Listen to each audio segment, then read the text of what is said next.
Азия чемпионатында қазақстандық зіл теміршілер үшінші алтын алды.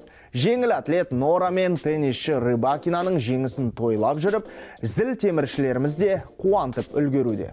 Ауыр атлеттеріміз жас өспірімдер арасындағы Азия чемпионатында сынға түсуде. Біздің зіл теміршілерімізді әлем мойындағаны белгілі. Оған олимпиадалардағы саңлақтарымыздың жоғары нәтижелері дәлел. Жастарда аңызға айналған қазақстандық ауыр атлеттердің ізін басып келеді. Солардың бірі Денис Полубояринов. Спортшы 81 келі дейінгі салмақ дәрежесіндегі жарыста жеңімпаз атанды. Қос сайыс есебінде ол 313 келіні көтере алды. Бұдан бұрын ел құрамасынан Едіге Емберді мен Әлішер Байбуров алтын алды. Сондай-ақ Аружан Дәулетова күміс медальға қол жеткізген. Ал Ерасыл Омаров пен Азамат Төлген қола жүлдегер атанды.